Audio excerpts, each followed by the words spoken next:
여러분 안녕하십니까? CJB 뉴스입니다. 정부가 수도권 공공기관 360곳 정도를 전국의 혁신도시로 옮기는 2차 공공기관 이전 계획을 추진하고 있는데요. 이 360개는 1차 때 111곳보다 3배 이상 많은 숫자입니다. 이전 기관이 대폭 늘어난 만큼 지자체 간 유치 경쟁도 더욱 뜨거워지고 있습니다. 조윤광 기자입니다. 충북 혁신도시에는 현재 11개 공공기관이 입주해 있습니다. 지난 2013년 한국가스안전공사를 시작으로 2019년 한국과학기술기획평가원을 끝으로 1차 기관 이전을 마무리했습니다.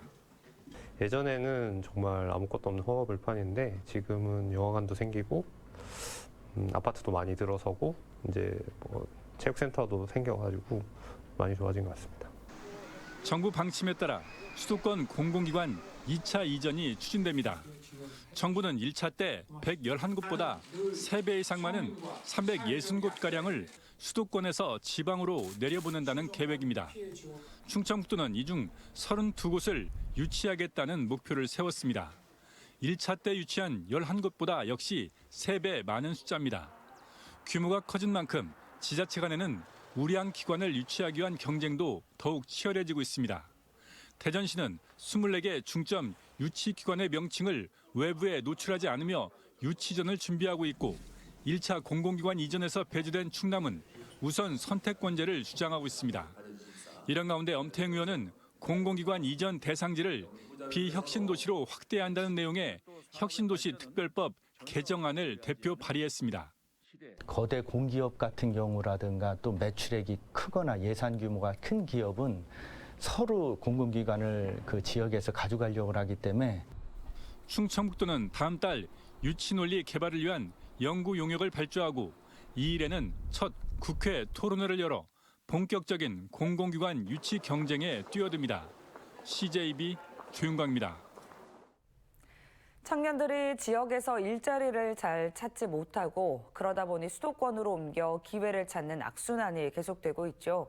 충북도 청년 실업률이 다른 연령대보다 2배나 높은데요. 우선 시급한 과제는 지역 인재 채용을 늘리는 것인데 기업이나 기관들의 자발적 동참이 절실합니다. 장원석 기자입니다. 은행에 첫 출근을 한 신현지 씨는 선배들의 업무 설명에 눈을 떼지 못합니다. 대학 졸업 후 2년간의 도전 끝에 간절히 바라던 은행원이 됐기 때문입니다. 꿈을 이룬 데는 지역 인재 전형이 한몫을 했습니다. 그 지역 인재들이 해당 소재 지역의 자리를 안정적이고 여유롭게 잡을 수도 있고 또 채용을 하는 회사 입장에서도 오래 갈 수 있는 파트너로. 충북농협은 한 해 100여 명의 지역 인재를 선발하고 있습니다. 출생지와 출신 학교 등 까다로운 조건을 없애고 본인이나 부모의 주소지만 충북으로 국한해 지역 인재들의 응시 지원 폭을 넓혔습니다. 그 농업, 농촌 그리고 이제 지역 사회에 기반을 두고 있습니다. 그래서 이제 이번에 지역 인재를 채용함으로써 도내 일자리 창출과 지역 경제 활성화에 조금이나마 도움이 될 것으로 기대하고 있습니다. 15세부터 29세까지 전국 평균 청년 고용률은 46.1%로 60세 이상 노년층보다 조금 높지만 80%에 가까운 30에서 59세 사이 고용률에는 크게 못 미칩니다. 충북의 청년 고용 한파도 심각한 수준입니다. 일자리를 얻지 못한 청년 실업이 지난해 7.6%까지 치솟으면서 다른 연령층보다 많게는 2배 이상 차이가 났습니다. 경제단체들은 지난해 81만 명까지 증가했던 취업자 수가 올해 10만 명 이하로 떨어질 것으로 예측해 본격적인 고용 한파가 올 것으로 전망했습니다. 충청북도는 41개 청년 일자리 사업을 추진하는 한편 올해 80억 원을 투입해 민간 기업에 400개 양질의 일자리를 만들 계획입니다. 대학생을 위해서 취업 역량 강화 사업, 창업 지원 사업, 생활안정 자금 지원 사업을 하고 있고요. 기업 입장에서 보면은 고용 창출을 위한 일자리 사업을 지원하고 있습니다. 지역의 청년들이 일자리를 찾아 수도권으로 떠나는 현실을 개선하지 않는 한 지역의 밝은 미래는 요원할 수밖에 없습니다. CJB 장원석입니다. 충북의 지난해 4분기 물가 상승률이 전국에서 가장 높았던 것으로 조사됐습니다. 충청지방통계청의 2022년 4분기 지역 경제 동향에 따르면 충북의 물가 상승률은 전년 동기 대비 5.9% 상승해 강원과 함께 전국 최고 상승률을 기록했습니다. 충북의 물가 상승률은 수도와 전기 등 공공요금과 음식, 숙박 등이 견인한 것으로 나타났습니다. 김영환 지사가 중앙정부의 지방분권 움직임에 대해 신속히 대비할 것을 당부했습니다. 김 지사는 어제 확대 간부회의에서 정부는 최근 개발 제한구역 해제 등 6개 분야 57개 중앙정부 권한의 지방 우선 이양을 추진하겠다고 밝혔다며 모든 공무원이 지방분권 시대에 대비하라고 말했습니다. 또 각종 규제 완화에 속도를 내고 있는 만큼 혁신적 사고의 중요성을 강조했습니다. 충청북도 선거관리위원회는 다음 달 8일 실시하는 제3회 전국 동시조합장 선거 후보자 등록 신청을 내일부터 이틀간 접수한다고 밝혔습니다. 이번 조합장 선거에서는 도내 농협 66개와 산림조합 10개 등 76개 조합의 대표자를 선출합니다. 후보 기호는 내일 등록 마감 후 추첨을 통해 결정되고 등록을 마친 후보자는 23일 목요일부터 선거 하루 전까지 선거 운동을 할 수 있습니다. 4년 전 제2회 조합장 선거에서는 평균 2.8대 1의 경쟁률을 보였습니다. 청주시가 오는 10월 시내버스 노선을 전면 개편합니다. 일부 시골 마을을 오가던 간선버스는 지선버스로 변경되고 종전 137개 노선은 102개로 통폐합됩니다. 홍우표 기자입니다. 지난 2016년 논의에 들어갔던 청주 시내버스 노선 개편안이 올해 들어서야 현실화되게 됐습니다. 준공영제 도입 이후 청주시가 노선권을 쥐게 됐기 때문입니다. 노선의 유불리에 따라 시내버스 업계가 반발할 명분이 사라진 것입니다. 청주시는 현재 137개인 노선을 102개 노선으로 통폐합합니다. 구도심 시내 중심의 간선 노선 중복과 긴 배차 간격 등의 문제를 해소하겠다는 취지입니다. 가장 큰 변화는 시골 마을을 출발해 도심을 통과해 나가는 장거리 간선 노선이 대폭 줄어듭니다. 예를 들어 청주 육거리 시장과 내덕 칠거리까지만 운행하게 되면서 지선 노선으로 바뀌게 되는 것입니다. 대신 시골 마을에는 현재 5성읍에서 시범 운행 중인 수요응답형, 이른바 청주 콜버스가 39대로 늘려 투입됩니다. 또 오창, 오송, 동남지구 등 신규 개발 지역의 노선은 확대됩니다. 현재 184대인 시내버스는 67대로 더 늘어나고 무료 환승 횟수도 3차례로 늘리는 방안을 고민하고 있습니다. 청주시는 지난해 용역을 발주했고 하차 태그를 통한 버스 승객의 이동 현황을 빅데이터로 분석했습니다.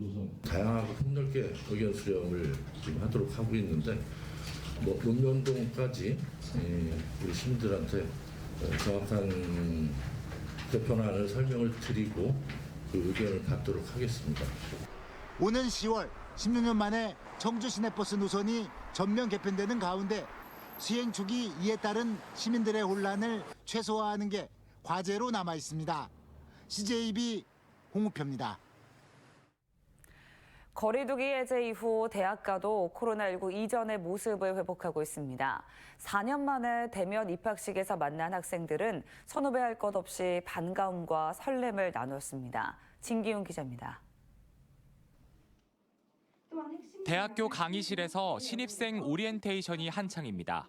고교 시절 코로나 여파로 입학식과 현장 학습, 축제 등 많은 경험을 놓친 신입생들은 선배들과의 입학식으로 캠퍼스의 낭만을 꿈꿉니다. 입학식을 이렇게 대면으로 한다고 해서 되게 설레고 아침 일찍 일어났는데 여기 학교 오니까 피곤이 싹 사라지는 기분이에요. 대면 입학식은 코로나 시기 입학한 재학생들에게도 낯설고 신기하기만 합니다. 코로나 학번이라 가지고 막 OT도 없고 뭐 선배들 만날 기회도 없어가지고 어떻게 뭐 수강 신청이나 이런 거 어떻게 해야 되나 되게 막막했는데 또 제가 몰랐던 정보를 신입생들에게 알려줄 수 있어서 좋은 것 같아요. 미래 승무원을 꿈꾸는 신입생들도 선배들과 유니폼을 맞추며 대학 생활을 시작합니다. 유니폼을 실제로 입어보니까 대학생이라는 게 실감이 나고 저도 빨리 선배님들처럼 여러 실습에 나가서 제 꿈을 이루기 위해 열심히 노력하고 싶습니다. 과별로 모여 캠퍼스 투어에 나선 학생들. 재학생들은 앞으로 신입생들과 쌓을 추억에 들뜨고 신입생들은 다양한 활동을 해볼 생각에 설렘이 가득합니다. 신입생들이랑 좀 더 교류할 기회도 많아지고 학년끼리 이제 좀 단합할 수 있는 기회도 있으니까 많은 기대가 됩니다. 체육대회나 여러 가지 행사들도 마찬가지고 동아리랑 학생회 같은 거 관심 많아가지고 지금 지원하려고 기다리고 있어요. 올해 2,775명이 입학한 청주대가 도내에선 처음으로 대면 입학식을 가졌습니다. 코로나로 중단한 지 4년 만으로 인기 가수들의 화려한 공연까지 더해져 축제의 장이 됐습니다. 청주대를 시작으로 서원대와 세명대, 충북대 등 도내 주요 대학들도 대면 입학식을 갖고 새 학기를 시작합니다. CJB 진기훈입니다. 제주에서 주로 볼 수 있던 천혜향과 레드향 등 아열대 작물이 이제는 충북 북부권에서도 생산되고 있는데요. 맛과 품질이 뛰어나고 작업이 수월하다는 장점 때문에 재배를 시도하는 농가가 해마다 늘고 있습니다. 박원 기자입니다. 비닐하우스 안에 초록색 이파리가 가득하고 그 사이로 탐스럽게 연근 주황빛 열매가 눈에 띕니다. 대표 아열대 작물인 천혜향입니다. 감귤보다 크기가 큰 천혜향은 당도가 높고 과즙이 풍부해 인기가 날이 갈수록 높아지고 있습니다.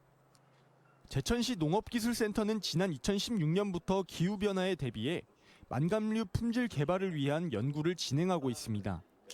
본격 수확을 앞두고 있는데 지금까지 키워낸 것 중 맛과 품질이 가장 뛰어나 추운 제천에서도 아열대 작물 재배가 충분히 가능하다는 평가입니다. 재배를 할 때 온도를 어떻게 좀 높여서 관리를 하고 양분이나 물을 어떻게 줘야 될지를 조금 더 이제 연습을 하고 있고요. 실제로 생김새가 거의 비슷한 레드향을 재배하는 농가도 늘고 있습니다. 사과나 다른 작목에 비해 작업량이 현저히 적고 초기 설치 비용 말곤 재배 과정에서 비용이 크게 안 들기 때문입니다. 지금까지 지역 내 4개 농가뿐이었지만 올해 3농가 정도가 더 레드향 재배에 뛰어들 것으로 예상됩니다. 요즘 농촌에 노동력 부족한 거 그런 거 비교하면은 괜찮아요. 할만해요. 소득은 지금 괜찮아요. 평당 10만 원 정도 나오니까요. 기후변화와 기술 향상으로 천혜향과 레드향이 충북의 새로운 소득원으로 떠오르고 있습니다. CJB 박원입니다. 도내 스마트 응급의료 서비스 개시를 위한 소방과 병원 종사자 교육이 어제 청주 동부소방서에서 진행됐습니다.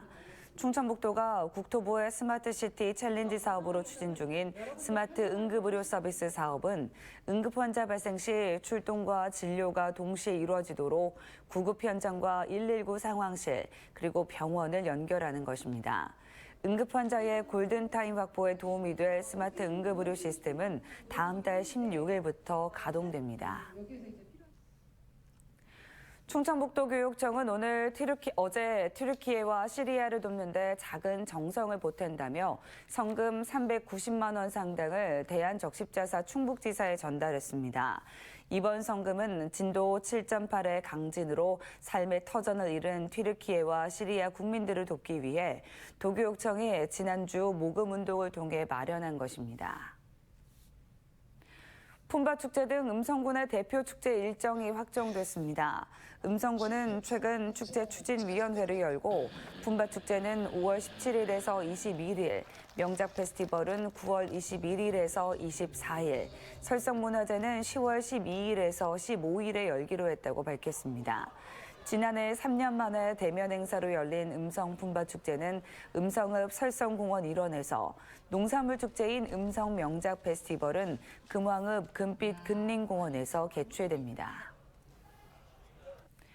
충청북도가 못난이 김치에 이어 못난이 사과 판매를 지원합니다.